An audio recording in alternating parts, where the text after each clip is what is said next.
जब तक रिकॉर्ड टूटेगा नहीं तब तक सांस छूटेगा नहीं मेरे प्यारे साथियों। अब सिक्का उछल चुका है, हेड भी आपका होगा और टेल भी आपका होगा। आज का क्लास आप सभी के लिए काफी ज्यादा महत्वपूर्ण है क्योंकि आपकी सफलता बैच की शुरुआत हो चुकी है और आज हम लोग साइंस के इतने महत्वपूर्ण क्वेश्चन पढ़ने वाले हैं जो आपके सीधे परीक्षा में पूछा जाएगा। और आपको पता ही है कि हमें पूरे बिहार में 60 से 65 दिनों के लिए ही जाना जाता है क्योंकि इतने कम दिनों में आपकी ऐसी गजब की शानदार तैयारी कराते हैं जो सीधे आपके परीक्षा में प्रश्न पूछे जाते हैं और परीक्षार्थियों को किसी भी प्रकार की दिक्कत नहीं होती है। तो वह घड़ी और वह समय आ चुका है आपको कुछ कर दिखाने की। फटाफट से आप बता दीजिए कि हाँ सर आपकी आवाज हमें मिल रही है और आप क्लास की शुरुआत करें। और कहीं ना कहीं आपको बता दें कि हम आपको वही सारे क्वेश्चन पढ़ाते हैं जो बिहार बोर्ड के द्वारा कभी न कभी जारी किया गया हो, बतलाया गया हो। और जब बिहार बोर्ड के द्वारा जारी किया गया बतलाया गया क्वेश्चन होता है तो आपके लिए उसका उत्तर जानना काफी ज्यादा जरूरी हो जाता है। और आपको जब भी हम परीक्षा में भेजते हैं उसके पहले सारी चीजें आपको हम बता देते हैं कि किस तरीके से पेपर मिलेगा जिससे कि आपको दिक्कत नहीं है क्योंकि परीक्षा के बॉर्डर पे आप पहली बार जा रहे हैं। प्रैक्टिकल का एग्जाम होता है। आइए हम लोग शानदार क्लास की शुरुआत करते हैं। एक बार फटाफट से थम्स अप कर दीजिए, लाइक कर दीजिए, वीडियो को शेयर कर दीजिए। इस लाइव सेशन को जितना ज्यादा होगा आप शेयर कीजिए और प्रतिदिन क्लास लीजिए शाम 6 बजे और 7:30 बजे। यही देखते हैं पहला नंबर क्वेश्चन क्या कह रहा है। तो सबसे पहला नंबर प्रश्न यूं रहा आपके स्क्रीन पे जो कि अपने आप में काफी ज्यादा खास है और कहीं ना कहीं यह क्वेश्चन बिहार बोर्ड के द्वारा पूछा गया प्रश्न है। प्रश्न कह रहा है कि पौधों में जड़ रंग कहाँ पाए जाते हैं। फटाफट से आपको कमेंट करना है। ये आपको बताते हैं कि इसका ऑप्शन जो है वह क्या कह रहा है। तो ऑप्शन आपके स्क्रीन पे है कि जड़ में, पुष्प में, तना में या फिर फल में। ये काफी शानदार क्वेश्चन है तो जल्दी से कमेंट करके जवाब बताइए। नहीं पता है कोई दिक्कत नहीं, याद कर लीजिए। इसका जो जवाब हो जाएगा वो ऑप्शन नंबर बी हो जाएगा कि पुष्प में होते हैं। अगले प्रश्न की बात करते हैं। काफी शानदार, काफी लाजवाब क्वेश्चन ये रहा आपके स्क्रीन पे। अब सिक्का उछल चुका है मेरे प्यारे साथियों। अब हेड भी आपका होगा और टेल भी आपका होगा। प्रश्न यूं कह रहा है कि प्रकाश संश्लेषण की क्रिया होती है। प्रकाश संश्लेषण की क्रिया होती है किसमें होती है बाबू? तो सभी बच्चे जानते हैं कि सर हरे पौधे में होते हैं। देखिए कितना लाजवाब और धमाल मचाने वाला क्वेश्चन है, सीधे आपके एग्जाम में आने वाला क्वेश्चन है। इसीलिए तो हमें पूरे बिहार में 60 से 65 दिनों के लिए ही जाना जाता है क्योंकि 60 से 65 दिनों में कक्षा 10वीं की तैयारी काफी शानदार तरीके से करा देते हैं अगर आप कुछ भी नहीं पढ़े हैं तो भी। अगला नंबर प्रश्न कह रहा है, काफी शानदार प्रश्न है कि प्रकाश संश्लेषण की क्रिया में ऑक्सीजन किससे बाहर निकलता है। बहुत ही शानदार क्वेश्चन है और ऑप्शन आपके सामने यहाँ पे ये रहा। ऑप्शन कह रहा है कि जल से, ग्लूकोज से या CO2 से या फिर डिप्टिया सोम से। तो आप सभी को पता होनी चाहिए कि प्रकाश संश्लेषण की क्रिया में ऑक्सीजन जो बाहर निकलता है वह जल से बाहर निकलता है, यानी ऑप्शन हो जाएगा आपका ए नंबर। रसगुल्ले एकदम आपको धमाल मचाना है इस साल और शाम 6 बजे और 7:30 बजे आपको भूलना नहीं है। हर हाल में क्लास में ज्वाइन होना है। अगर आप इस वीडियो को बाद में देख रहे हैं तो बहुत अच्छी बात है आपके लिए क्योंकि समय नहीं मिला फिर भी आप कंटिन्यू अपना तैयारी कर पा रहे हैं। अगला है कि जठर ग्रंथियां कहाँ पाई जाती है। सबसे बढ़िया क्वेश्चन है। तो जठर ग्रंथियां पाई जाती है बाबू यकृत में। हमसे तेजी से कोशिश कीजिए जवाब देने की अगर आपको पता है तो, यानी इसका राइट जवाब हो जाएगा ऑप्शन नंबर ए कि जठर ग्रंथियां जो है वह यकृत में पाई जाती है। अगले प्रश्न की बात करते हैं। तो अगला प्रश्न आपके स्क्रीन पे कुछ यूं कह रहा है कि ग्लाइकोसिस की प्रक्रिया संपन्न होती है। किसमें संपन्न होती है? तो कोशिका द्रव्य में संपन्न होती है, यानी कि ऑप्शन नंबर आपका जो हो जाएगा वो डी नंबर। रसगुल्ले बिल्कुल ही राइट जवाब हो जाएगा। और फटाफट से कहीं ना कहीं आप इसको नोट कर लीजिएगा, नहीं तो आपको गड़बड़ हो सकती है, दिक्कत हो सकती है। तो दिक्कत करना नहीं है और इस साल आपको परीक्षा के खोपड़ी में छेद करनी है। अगला प्रश्न कह रहा है कि इथाइल अल्कोहल किस प्रकार के श्वसन से बनता है। इथाइल जो अल्कोहल है वह किस प्रकार के श्वसन से बनता है? तो बनता है अवायवीय श्वसन। याद कर लीजिएगा किस श्वसन से? तो अवायवीय श्वसन से बनता है, यानी ऑप्शन नंबर रसगुल्ले बी नंबर हो जाएगा। क्या आपने अभी तक वीडियो को लाइक नहीं किया है तो जल्दी से पहले तो वीडियो को लाइक करके शेयर कर दो जल्दी से फटाफट से। और डेली क्लास लेने के लिए आपको छोटा सा काम करना है। अगर अभी तक चैनल को सब्सक्राइब नहीं किया कर दीजिए, फटाफट से कर दीजिए, सोचिए और समझिए मत। अगला है सबसे छोटी अंतःस्रावी ग्रंथि कौन है। सबसे छोटी अंतःस्रावी ग्रंथि जो है वह पिट्यूटरी ग्रंथि को कहा जाता है, यानी कि ऑप्शन नंबर क्या हो जाएगा? ऑप्शन नंबर बाबू बी नंबर हो जाएगा। बातें नहीं करना है, सीधे आपको एग्जाम की तैयारी करनी है और पेपर की खोपड़ी में आपको छेद करनी है क्योंकि अब आपके अंदर खून नहीं जुनून दौड़ना चाहिए मेरे प्यारे साथियों। अगला प्रश्न है कि पौधों के वायवीय भागों से जल के ह्रास की क्रिया क्या कहलाती है। काफी शानदार क्वेश्चन है और इसका राइट जवाब होगा कि वाष्प उत्सर्जन कहलाती है। क्या कहलाती है? वाष्पोत्सर्जन कहलाती है। ऑप्शन बी नंबर हो जाएगा। अगले प्रश्न की बात करते हैं। फटाफट से रसगुल्ले जवाब दीजिए। कह रहा है घेंघा रोग पनपता है और ये तो आपके लिए लिए रामबाण क्वेश्चन है, आपके लिए अमृत जैसा क्वेश्चन है। घेंघा रोग किससे पनपता है? तो आपको पता है आयोडीन की जब कमी हो जाती है तो घेंघा रोग होता है। पहले के जमाने में, पहले नहीं कुछ वर्षों पहले काफी ज्यादा जो है वो घेंघा रोग हुआ करता था क्योंकि आयोडीन युक्त नमक नहीं मिल पाता था। अगले प्रश्न की बात करते हैं। अगला प्रश्न काफी जबरदस्त, काफी धमाल मचाने वाला क्वेश्चन है। कह रहे रक्त में हल्के पीले रंग के चिपचिपे द्रव को क्या कहते हैं? कान में ईयरफोन लगाइए, शांत जगह बैठिए और एकदम गजब की आप लोग तैयारी कीजिए। ईयरफोन नहीं भी है कोई दिक्कत नहीं, शांत जगह बैठ करके एकदम कंटिन्यू तैयारी कीजिए, नोट करते जाइए और पीडीएफ वगैरह कैसे लेना है सब कुछ आप समझते जाइए। हमारे वेबसाइट पे जाइए, गूगल पे और लिखिए DLS एजुकेशन, आपको वहां पे सारी चीजें मिल जाएगा, चैप्टर वाइज ऑब्जेक्टिव और सब्जेक्टिव। कह रहे कि रक्त में हल्के पीले रंग के चिपचिपे द्रव को क्या कहा जाता है? तो रक्त में हल्के रंग के पीले चिपचिपे द्रव को सीरम कहा जाता है, यानी ऑप्शन सी हो जाएगा। अगले प्रश्न की बात करते हैं।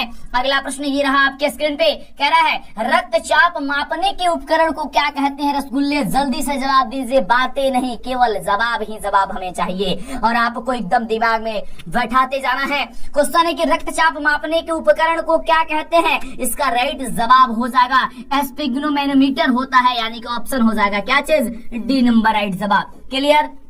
अगले प्रश्न की बात करते हैं। जो बच्चे इंग्लिश में भी एग्जाम देने वाले हैं वो इंग्लिश में भी क्वेश्चन आते जा रहा है और आप लोग अपने अच्छे तरीके से समझते जाइए और ध्यानपूर्वक इसे आप याद कर लीजिए। क्वेश्चन कुछ यूं कह रहा है कि वाष्पोत्सर्जन क्रिया पाई जाती है बाबू, वाष्पोत्सर्जन क्रिया पाई जाती है। वाष्पोत्सर्जन जो क्रिया है बाबू मेरे से रसगुल्ले, वह पौधों में पाई जाती है। कहाँ पाई जाती है? पौधों में पाई जाती है, यानी ऑप्शन बी नंबर हो जाएगा। अगले प्रश्न की बात करें, सबसे जबरदस्त सबसे शानदार क्वेश्चन कि निम्नलिखित में से किसमें खुला परिसंचरण तंत्र पाया जाता है? अपने आप में यह क्वेश्चन काफी ज्यादा खास है और आपको हमने बोला है कि आपको वही सारी क्वेश्चन पढ़ाते हैं, बताते हैं जो सीधे एग्जाम में टकराता है। इसका राइट जवाब हो जाएगा तिलचट्टा। क्या होगा? तिलचट्टा में खुला परिसंचरण तंत्र पाया जाता है, ऑप्शन सी नंबर होगा। धमाल मचा दो इस साल परीक्षा में एकदम गजब तरीके से। अगला प्रश्न आपके स्क्रीन पे 14 नंबर प्रश्न कह रहा है रक्तचाप क्या है? रक्त क्या है? माफ कीजिएगा, क्वेश्चन है रक्त क्या है। काफी बढ़िया क्वेश्चन है। तो रक्त क्या है बाबू? ये बहुत ही शानदार क्वेश्चन है। तो रक्त एक प्रकार का उत्तक होता है। कौन है ये? तो रक्त एक प्रकार का उत्तक है। ऑप्शन कौन सा? आपका बी नंबर जो होगा, यानी कि ब नंबर आपका बिल्कुल राइट जवाब हो जाएगा। बिल्कुल इस साल आपको धमाल मचाना है ना, एक बार एकदम लाइक और कमेंट करके बता दीजिए। धमाल मचाना है ना, पेपर के खोपड़ी में छेद करना है ना, बिल्कुल रसगुल्ले। चलिए अगले प्रश्न की बात करते हैं। डेली आइए हमारे साथ जुड़िए शाम 6 बजे और 7:30 बजे और हम और आप मिलकर के मचाएंगे परीक्षा की खोपड़ी में छेद करने के लिए तबाही। अगला है मूत्र का पीला रंग किस वर्ण के कारण होता है? मूत्र का पीला रंग जो है वह किस वर्ण के कारण होता है? तो यूक्रोम के कारण होता है, यानी ऑप्शन जो हो जाएगा वो सी नंबर, यानी कि स जो होगा वो आपका राइट जवाब हो जाएगा। क्लियर? चलिए एकदम नीचे कमेंट करते रहिए, कमेंट रुकना नहीं चाहिए, फटाफट से कमेंट करते रहिए रसगुल्ले। चलिए अगले प्रश्न की बात करते हैं। अब सिक्का उछल चुका है मेरे प्यारे साथियों। अगला है निम्नलिखित में कौन एक उभयलिंगी जंतु है? उभयलिंगी जंतु कौन है बाबू? जो स्तर और जल दोनों में रह सकता है, उसका नाम है केचुआ। क्या है? केचुआ, यानी ऑप्शन हो जाएगा आपका डी नंबर। तो अगला नंबर प्रश्न काफी शानदार और काफी जबरदस्त प्रश्न है। यूरिया रक्त में कहां से प्रवेश करती है? यूरिया रक्त में कहां से प्रवेश करती है? बड़ा ही जबरदस्त क्वेश्चन है और इसका राइट जवाब होता है कि यकृत से प्रवेश करती है। क्या हो जाएगा? ऑप्शन नंबर जो हो जाएगा सी नंबर, ये बिल्कुल आपका राइट जवाब हो जाएगा। ये आप लिख लीजिए, कहीं ना कहीं नोट कर लीजिए, सीधे आपके एग्जाम में हूबहू क्वेश्चन टकराएगा क्योंकि आपका ये फाइनल वीडियो और फाइनल रिवीजन आपका कराया जा रहा है। अगला क्वेश्चन आपके स्क्रीन पे, जैव आवर्धन प्रदर्शित करने वाला रसायन कौन सा है? जैव आवर्धन प्रदर्शित करने वाला रसायन जो है बाबू वह DDT है बाबू। क्या हो जाएगा? DDT हटे। कौन हटे? तो DDT याद कर लिया, ऑप्शन नंबर बी हो जाए। अगला प्रश्न देखिए। अगला प्रश्न कुछ यूं है, अपने आप में काफी ज्यादा खास प्रश्न है कि निम्नलिखित में से कौन एक प्राथमिक उपभोक्ता है? प्राथमिक उपभोक्ता बाबू कौन हटे? तो प्राथमिक उपभोक्ता हटे शाकाहारी। का हटे? शाकाहारी, यानी ब नंबर, यथार्थ बी नंबर इसका राइट जवाब होगा। अभी तक वीडियो को लाइक नहीं किए, लाइक कीजिए, शेयर कीजिए, फैला दीजिए। और एक बात बता दें आपको कि याद करने का एक और बड़ा प्रोसेस है कि जो भी आपको क्वेश्चन में डाउट लगता है या आपको याद नहीं है, उसका क्लिप काट लीजिए और उसे फेसबुक व्हाट्सएप पे शेयर कीजिए या अपने यूट्यूब पे डाल दीजिए। ऐसे क्या होगा कि आप व्यूज के चक्कर में में, या फिर उसको देखने के लिए कि कितना व्यूज गया है, कितने लोगों ने देखा है, उसे आप 2-3 बार प्ले कीजिएगा, आपके दिमाग में ऐसा ही क्वेश्चन फिट हो जाएगा। तो ये भी आप काम करते रहिए, मेरा वीडियो का क्लिप डाउनलोड कीजिए और उसे आप शेयर कर दीजिए, या फिर पूरा वीडियो डालिए, अब मेरा डाउनलोड करके आप उसमें यूट्यूब पे डाल दीजिए, ठीक ना। ऐसे क्या होगा कि आपकी तैयारी में जबरदस्त हो जाएगी और आप कुछ अच्छा भी कर लेंगे, ठीक है ना। चलिए, और कॉपीराइट के सेक्शन, कॉपीराइट हम नहीं डालते हैं, किसी को भी नहीं डालते हैं। चलिए आगे बात करते हैं। निम्नलिखित में से कौन एक भूमिगत जल का उदाहरण है, उसके लिए टेंशन मत लीजिएगा। क्वेश्चन है कि भूमिगत जल के बाबू उदाहरण कौन हटे, तो भूमिगत जल के उदाहरण कुआं हटे, जकरा के भोजपुरी में कहला इनार, यानी कि कुआं हो जाएगा इसका राइट जवाब। अगले प्रश्न की बात करते हैं। अगला प्रश्न कह रहल बाटे कि प्राकृतिक चुनाव द्वारा जीवों का विकास क्या कहलाता है। प्राकृतिक चुनावों द्वारा जो जीवों का विकास कहलाता है वह डार्विनवाद कहलाता है, यानी कि ऑप्शन नंबर जो हो जाएगा सी नंबर, यानी कि 100 नंबर हो जाएगा बिल्कुल ही राइट जवाब। क्या हो जाएगा, बिल्कुल ही राइट जवाब, ऑप्शन सी। अगले हम प्रश्न की बात करते हैं। अगला प्रश्न कह रहा है बड़ा ही जबरदस्त, बड़ा ही शानदार, काफी धमाल कि हरे पौधे कहलाते हैं। हरे पौधे, तो हरे पौधे बाबू उत्पादक कहलाते हैं। क्या कहलाते हैं, हरे पौधे उत्पादक कहलाते हैं, यानी कि सी नंबर, श नंबर जो दिया गया है ये आपका राइट जवाब, काफी धमाल मचाने वाला इसका सही जवाब हो जाएगा। अगले प्रश्न की बात करते हैं और एकदम मचा दो इस साल तबाही परीक्षा में, परीक्षा के खोपड़ी में छेद कर दो। अगला प्रश्न है कि अंडोत्सर्ग का क्या कारण होता है। अंडोत्सर्ग का कारण जो है वह क्या है, तो अंडोत्सर्ग का कारण LH होता है, ठीक ना। जैसा ही आएगा ये क्वेश्चन, इसको फटाफट से इस पे टिक कर देना है। ये कहीं ना कहीं बिहार बोर्ड के द्वारा जारी किया गया काफी शानदार, काफी जबरदस्त मस्त प्रश्न आपको बताया जा रहा है ना। एक एक प्रश्न आपके लिए रामबाण साबित होने वाला है। अगला क्वेश्चन, लैंगरहैंस की द्वीपिकाएं कहाँ पाई जाती है। लैंगरहैंस की जो द्वीपिकाएं होती है वो पाई जाती है वृक्क में। कहाँ पाई जाती है, लैंगरहैंस की द्वीपिकाएं वृक्क में पाई जाती है, यानी ऑप्शन हो जाएगा डी नंबर, यानी कि किडनी में। अगला क्वेश्चन कह रहा है कि थायरॉक्सिन हार्मोन के संश्लेषण में निम्नलिखित में से किसका होना आवश्यक है। ये काफी जबरदस्त क्वेश्चन है और जबरदस्त क्वेश्चन का जवाब तो अब जबरदस्त तरीके से देने की आदत आपको लग जानी चाहिए और लग भी गई है। काफी बढ़िया क्वेश्चन है। इसका राइट जवाब आयोडीन। क्या होगा, आयोडीन, यानी कि हो जाएगा आपका द, यानी कि डी नंबर। अगले हम प्रश्न की बात करें। अगला प्रश्न कुछ यूं है, प्रश्न कह रहा है कि निश्चल की कणिकाएं कहाँ पाई जाती है।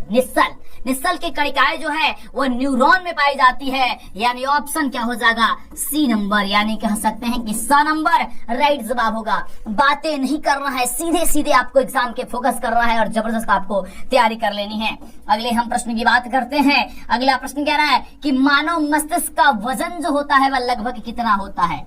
मानव मस्तिष्क का वजन, तो मानव मस्तिष्क का वजन लगभग 1.5 kg के बराबर होता है, लेकिन इसमें तो 1.5 kg दिया नहीं है। इसमें दिया गया है कि 1.5 kg से 2 kg के बीच, या फिर 0.5 से 1.5 kg के बीच, या फिर 1.2 से 1.4 kg के बीच। तो अप्रॉक्स बात वही है कि 1.5 kg के लगभग बराबर, यानी कि 1.2 से लेकर के 1.4 kg के बीच ही होता है, यानी ऑप्शन आपका सी नंबर होगा।